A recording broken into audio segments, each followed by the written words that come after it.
Next gen காணொளி நண்பர்களுக்கு இனிய பொங்கல் நல்வாழ்த்துக்கள். இந்த தை மாதம் நமக்கு எப்படி பலன் இருக்க போகிறது அப்படிங்கிறத நம்ம டீட்டெயிலாக பார்த்துருவோம். ஏன்னா ஒரு மாதத்துலையுமே சூரியன் மூவ் பண்ணும் போது சூரியன் தான் நம்ம ஆத்மகாரகன். அவர் எப்படி மூவ் ஆகிறாரோ அது பேஸ் பண்ணி தான் நம்ம எனர்ஜி ஜென்ரேட் ஆகும். அந்த எனர்ஜியை பேஸ் பண்ணி தான் நம்ம வாழ்க்கையை ஓடிட்டுருக்கு. அப்போது ஒரு ஆத்மகாரகனுடைய தன்மையை நம்ம மாத பலன்களாக பார்ப்பது அப்படின்னு வழக்கம் வைத்து கொண்டு இருக்கிறோம். இந்த தினப்பலன்கள் பார்க்கும்போது சந்திரனை வைத்துப்போம், மாத பலன்கள் பார்க்கும்போது இந்த சூரியனுடைய தாற்பயம். இந்த சூரியன் மகர ராசிக்குள்ளே போகிறார். உத்தராயண புண்ணிய காலம் அப்படிங்கிற விஷயம் ரொம்ப விசேஷமானது. ஏன்னாக்க தேவர்களுக்கு பகல் பொழுது ஸ்டார்ட் ஆகிடுதுன்னு அர்த்தமாயிடும். அப்போது சுறுசுறுப்பாக பல விஷயங்கள் உருவாகும் அப்படின்னும், காலபுருஷ தத்துவத்தினே 10வது இடமான கர்மஸ்தானத்துக்குள்ளார சூரியன் போகிறார். அந்த இடத்துக்கு போகும்போது நேச்சுரலி எல்லாருக்கும் தொழில், வருமானம், ஆதாயம் இதை பற்றின விஷயங்கள் எல்லாம் இருக்கும் இல்லையா, அதெல்லாம் நல்லா ஜென்ரேட் ஆகிறதுக்கான வைப்ரேஷன் கிடைக்கும். அப்படிங்கிறதுனாலையும் இந்த தை மாதம் ரொம்ப உன்னிப்பாக நம்மளால் பார்க்கப்படும். அதுவும் இந்த வாட்டிக்கு சூரியன் சுக்கிரன் சேர்க்கையோடு இருப்பார் மகர ராசியில். தை மாதம் வரும்போது லக்னாதிபதியாக இருக்கக்கூடியது தனுர் மாதத்தில் தான் வரும். ஆனால் தனுவில் 6 மணிக்கு வர்றதுனால அந்த இடத்துல இருக்கும். அங்கே செவ்வாய் புதனும் சேர்ந்து இருப்பார்கள். ராகு 3ஆம் இடமான கும்பராசிக்குள்ளர, மீன ராசிக்குள்ளர சனி பகவானும், வக்கரகதியிலே மிதுன ராசிக்குள்ளர குருவும், சிம்ம ராசிக்குள்ளர நமக்கு கேதுவும் அமர இந்த கோச்சாரம் அப்படிங்கிற விஷயத்தில் இந்த கிரகங்கள் மூமெண்ட்டோட தை மாதம் பிறக்கிறது. தை பிறந்தால் வழி பிறக்கும் சார் அப்படின்னு நிறைய சொல்லுவோம் இல்லையா. ஏன்னா வளர்ச்சியை நோக்கிய பாதைகள். 3ஆம் இடம் லக்னத்திலிருந்து பார்க்கும்போது முயற்சி ஸ்தானத்தில் பெரிதாக திங்க் பண்ணணும்னு எண்ணங்கள் வரும்.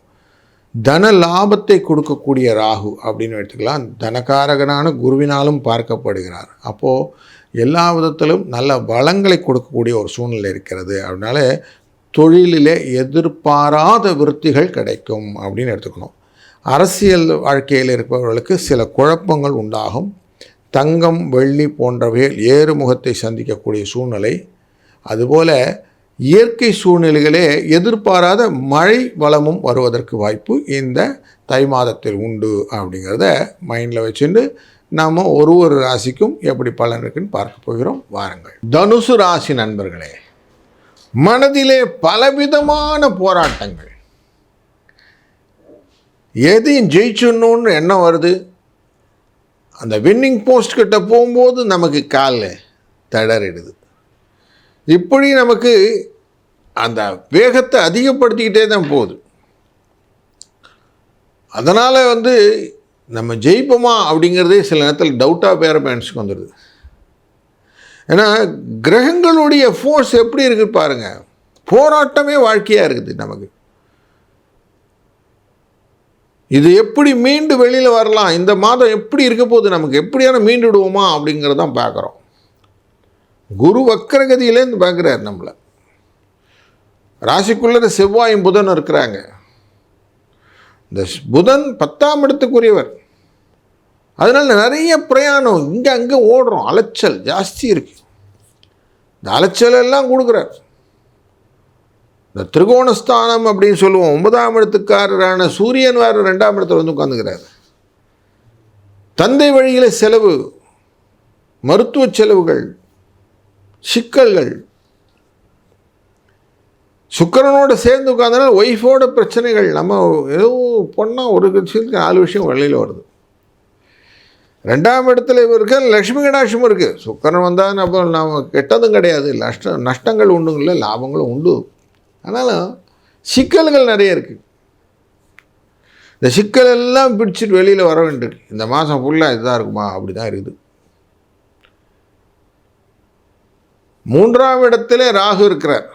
அது ஒரு நல்ல ஒரு பண வரவுக்கு பிரச்சனை இல்லாத விஷயம்.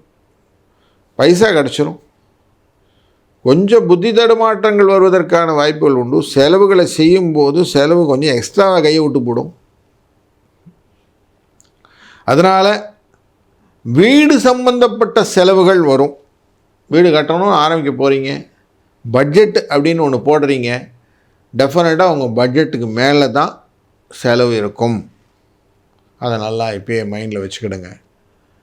அதுபோல் தோட்டத்தில் ஃபென்சிங் போடணும் அப்படின்னு காம்பவுண்ட் போடுறதுக்கெலாம் யோசனை பண்ணுவீங்க.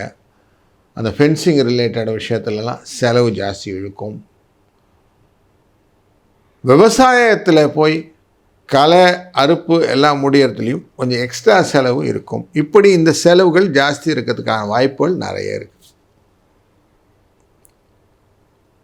மண் மனை வாகனம் என்கிற இடத்திலிருந்து சனியின் பார்வை இங்கே உங்கள் ராசியின் மேலே விழுகிறது. அதனால் சுகத்திலே சில விஷயத்திலே தடைகளும் உண்டு. பயணங்களிலே எச்சரிக்கையாக போகிறது நல்லது. சொன்ன நேரத்துக்கு போக முடியாத சூழ்நிலையும் உண்டாகும். அப்போ கொஞ்சம் எக்ஸ்ட்ரா காஷனோடு இருக்கணுங்கிறது மைண்டில் கொண்டு வந்துருங்க. அப்போ தனம் செலவாகும் அப்படிங்கிறதும் உண்டு. செலவுக்கு வரவை கொடுப்பதற்கான வரவுக்கு சுக்கிரனும் இருக்கிறார். அதனால் மிக்சட் பெனிஃபிட் கிடைச்சி கொடுத்து போராட்டங்கள் குறையுமானா போராட்டத்துக்கு குறையத்துக்கான வாய்ப்புகள் நிறைய இருக்குது. தொழிலில் கொஞ்சம் திருப்தி இருக்கும். செய்கிற வேலையை கொஞ்சம் செஞ்சுட்டோம், அதுக்கப்புறம் பார்த்துக்கலாம் அப்படின்னு கொஞ்சம் திருப்தியாக செய்வீங்க. இடப்பெயர்ச்சிகள் கேட்கக்கூடிய அன்பர்களுக்கு இந்த டிரான்ஸ்ஃபர்ஸ்லாம் கிடைக்கும், வேலை கிடைக்கும். கொஞ்சம் வெளியூருக்கு போய் வேலை பண்ணிங்கன்னா வேலை கிடைக்கும். அந்த மாதிரி வேலைகள் இருந்த இடத்துல வேலை கிடைக்காது, கொஞ்சம் அந்த மாதிரி ட்ரை பண்ணிங்கன்னா கிடைக்கும். ட்ரான்ஸ்ஃபர் ஜாப்ஸ்லாம் இருந்தால் ட்ரான்ஸ்ஃபர் கிடைக்கும். அதெல்லாம் இந்த மாதத்தில் உங்களுக்கான ஆப்பர்ச்சுனிட்டியாக இருக்குது. கொஞ்சம் வெளி பயணங்கள் போது உணவுகள்லாம் கொஞ்சம் பார்த்து சாப்பிடுங்க. ஃபுட் பாய்சன் அப்படிங்கிற வாய்ப்பு இருக்குது. அது மட்டும் கொஞ்சம் ஜாக்கிரதையாக இருந்தீங்கன்னா இந்த மாதம் உங்களுக்கு உரிய மாதமாக மாறிவிடும். வாழ்க வளத்துடன்.